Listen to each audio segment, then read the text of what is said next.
नमस्कार. हॅलो 24 तास या कार्यक्रमामध्ये आपलं स्वागत. मी प्रशांत सोनार. नवीन वर्षात अनेक जण आपलं आर्थिक नियोजन सुरू करत असतात आणि त्यासाठी गरज असते ती योग्य त्या नियोजनाची आणि विशेषतः ते नियोजन करण्यासाठी गरज असते ती मार्गदर्शनाची. आणि हे मार्गदर्शन त्या क्षेत्रातील तज्ज्ञांकडून घेतलं तर नेहमीच चांगलं असतं. आणि असंच मार्गदर्शन करण्यासाठी आज आपल्यासोबत आले आहेत उत्तम जाधव, जे स्वतः चेअरमन आहेत Sainath multi-state cooperative credit society लिमिटेडचे. सर, कार्यक्रमामध्ये आपलं स्वागत. नमस्कार प्रशांत. नमस्कार. Sainath multi-state cooperative credit society limited याबाबत सांगायचं झालं तर ग्रामीण भागातील तरुणांना, शेतकऱ्यांना, व्यावसायिकांना तसंच नोकरदारांना देखील आर्थिक सहकार्याचा हात देण्यासाठी Sainath multi-state cooperative credit society या संस्थेची स्थापना करण्यात आली. देवापुढे जोडलेल्या दोन हातांपेक्षाही मदतीसाठी पुढे केलेला सहकार्याचा एक हात अधिक पुण्यवान असतो या विचारातून त्यांनी हा पुढाकार घेतलाय. ठेवीदारांना आजच्या महागाईच्या काळात ठेवीवर 2 पैसे अधिक मिळावेत व ते सुरक्षितपणे मिळावेत अशी कटिबद्धता त्यांनी ठेवलेली आहे. एवढंच नाही तर सामाजिक कार्यात देखील त्यांचा पुढाकार असतो. मग ती लोकमान्य करिअर अकॅडमी असो किंवा 10,000 वृक्षारोपण किंवा त्याचबरोबर 7 ते 10 रक्तदान शिबिरं आणि आरोग्य शिबिरांचं आयोजन असं अशा विविध पद्धतीने आर्थिक आणि सामाजिकदृष्ट्या उन्नत असलेले स्वतः उत्तम जाधव हे आपल्याला आज या संदर्भात मार्गदर्शन करणार आहेत. नवीन वर्षाच्या साईनाथच्या बँकिंगबद्दल, बँकिंग म्हणजे काय तर लोकांवरचा एखादा विश्वास आणि विशेषतः ग्राहकांवर बँकेचा आणि बँकेचा ग्राहकांवर या अनुषंगाने ते आपल्या मार्गदर्शन करणार आहेत. त्यासाठी आपण आज चर्चा करूयात. सर, कार्यक्रमामध्ये आपलं पुन्हा एकदा स्वागत. तुम्ही स्वतः एक उच्च शिक्षित आहात, चांगली नोकरी करत होतात, पण सहकारी बँकेचं चेअरमन, अचानक हा प्रवास कसा काय होता? मेकॅनिकल इंजिनिअरिंग पूर्ण केल्यानंतर वेगवेगळ्या कंपनीमध्ये जॉब केला. तिथून मला गोदरेजमधून एक्झिक्युटिव्ह MBA करण्याची ऑपॉर्च्युनिटी मिळाली IIM कोलकातातून. तर हे करता करता मी पुढं थेअरी ऑफ कन्स्ट्रेंट ही एक फिलॉसॉफी आहे जी इस्रायली सायंटिस्टनं डेव्हलप केलेली आहे. तर याच्यातल्या सर्व पदविका मी घेतल्या. हे करता करता माझं कौशल्य चांगलं झालं, ज्याचा फायदा आजपर्यंत कॉर्पोरेट कंपन्यांसाठी आणि माझ्या कुटुंबासाठी झाला. तर मला असं कुठेतरी खंत होती की याचा फायदा जर मी कपॅबल आहे तर हा सर्वसामान्य लोकांच्यापर्यंत त्याचा गेला पाहिजे फायदा. मग हे एक विचार असा होता की वयाच्या 45 वर्षानंतर स्वतःचा एक बिझनेस चालू करून रोजगार निर्मिती करणे. पण मधल्या काळात तुम्हाला माहीत आहे की आपल्याला कोरोना हिट झाल्यामुळे मी गावी आलो आणि हा निर्णय माझा लवकर घेतला गेला वयाच्या 33व्या वर्षी, म्हणजे एक 3 वर्षापूर्वी. तर मग मी माझे सगळे मित्रपरिवार असेल किंवा माझे कुटुंब असेल, भाऊ असतील, या सगळ्यांना एकत्र घेऊन एक संकल्पना मांडली की आपण रोजगार निर्मितीसाठी काम करू.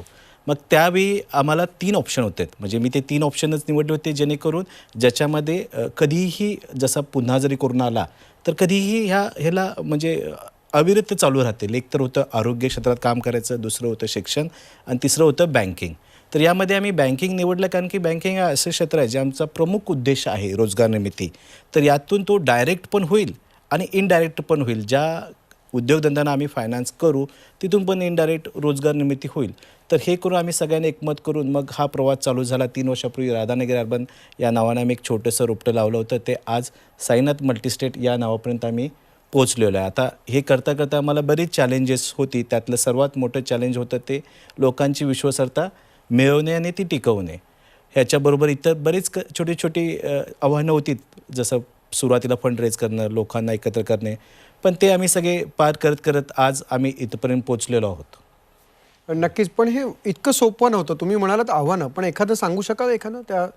हां, तर यातलं एक सर्वात प्रमुख आव्हान जे होतं ते विश्वास संपादन करणं. बँकिंगमध्ये विश्वासार्हतेला फार मोठं महत्त्व आहे.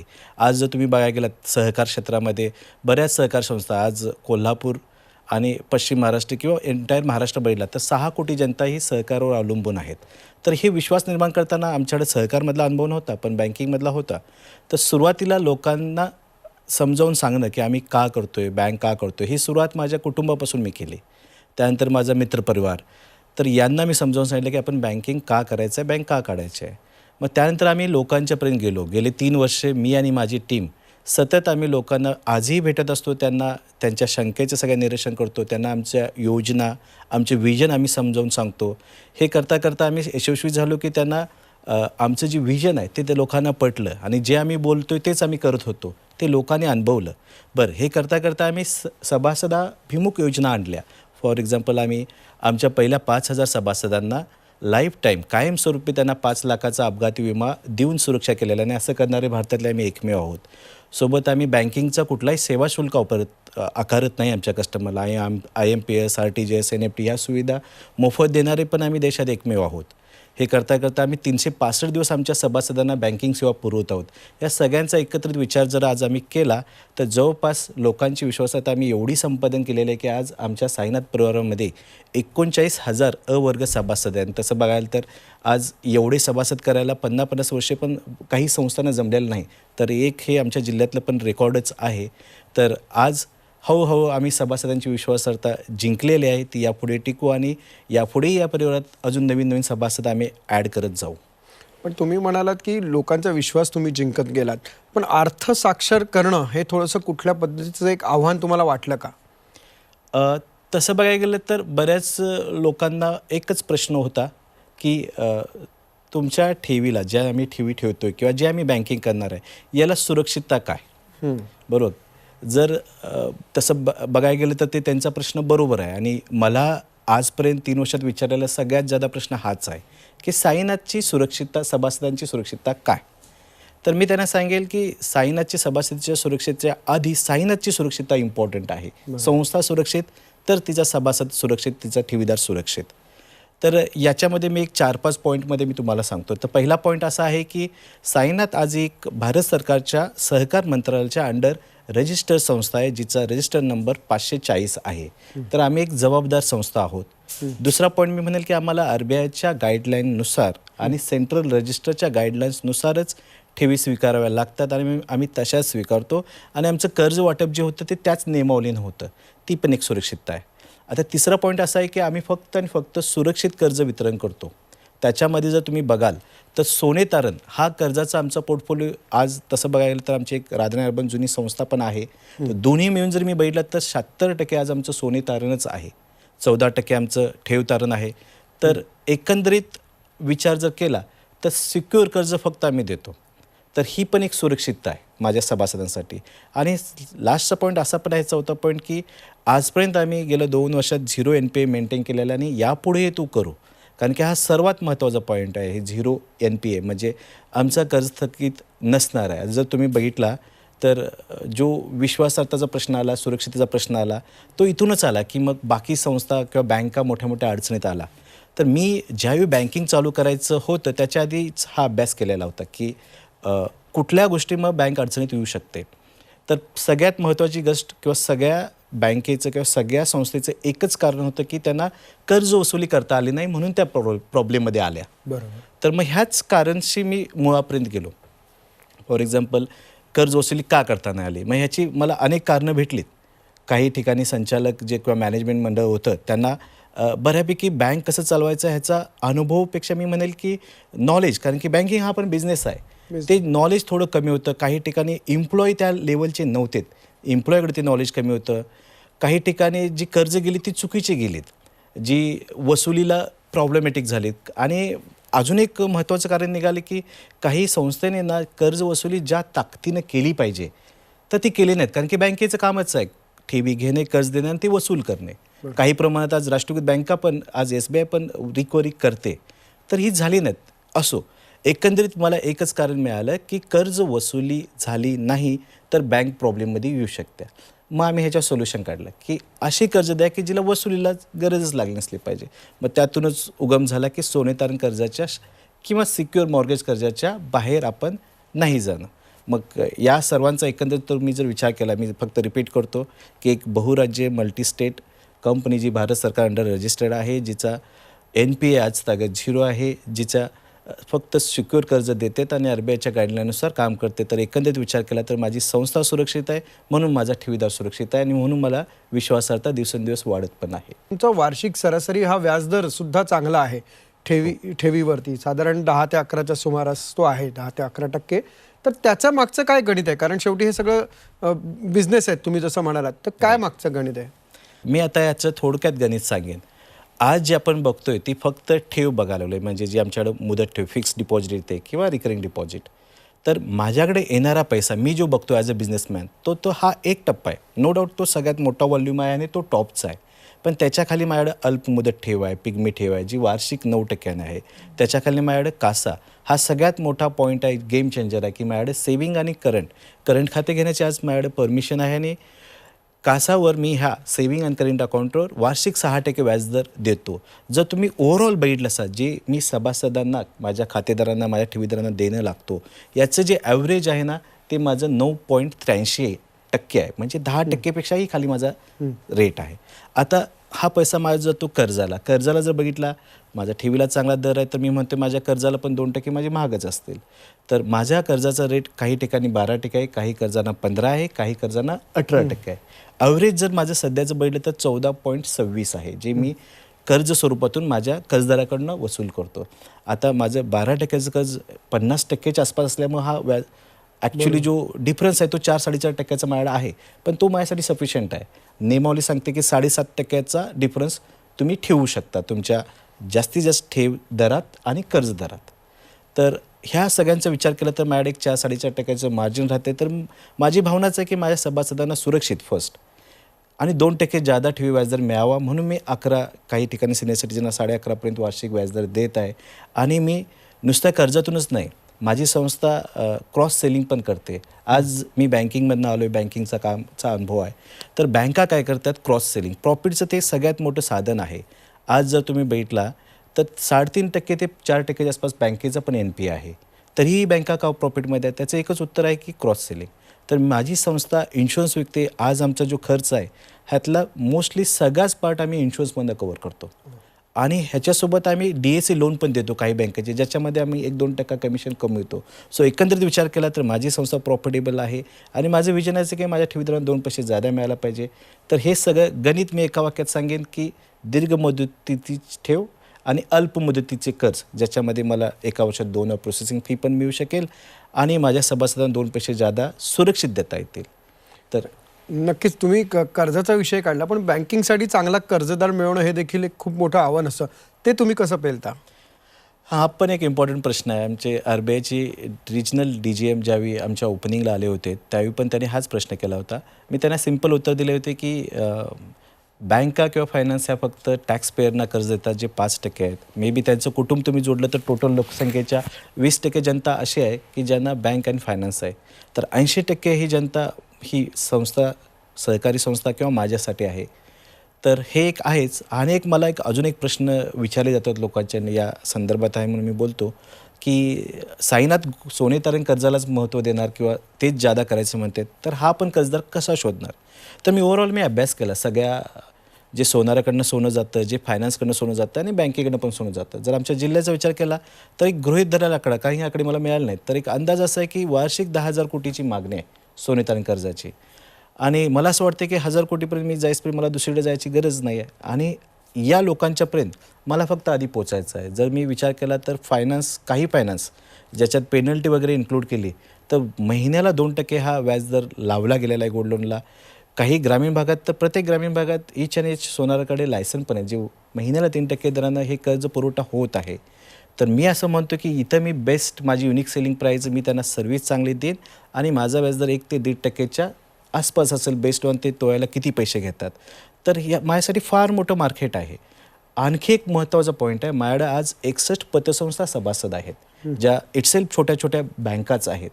तर त्यातले आज मी 5 पतसंस्थांना सोने तारण कर्ज प्रोव्हाइड करतो. म्हणजे मला कर्जदाराचा सोर्स तिकडून येतो.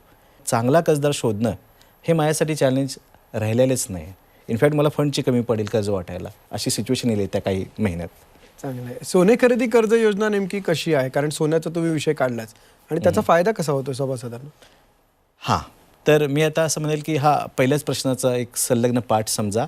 कारण की चांगला कर्जदार, मी एक नवीन प्रोडक्ट पण लॉन्च केला ज्याचं नाव आहे सोने खरेदीसाठी कर्ज किंवा सोने गुंतवणुकीसाठी कर्ज असं तुम्ही म्हणू शकताय. तर हा मी काढला कारण की मला अजून सभासद मिळण्यासाठीच.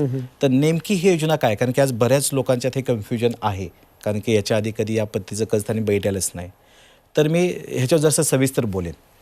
तर ही योजना आम्ही आमच्या खास करून महिला सभासदांसाठी, गोरगरीब सभासदांसाठी आणली होती, ज्याच्यामध्ये आम्ही असं म्हणतो की 30,000 रुपयेचं डाऊन पेमेंट जर तुम्ही भरलंसा तर 70,000 पर्यंतचा पैसा ही साईनाथ देईल, एकूण तुम्हाला 100 रुपयाचं सोने खरेदी करता येईल.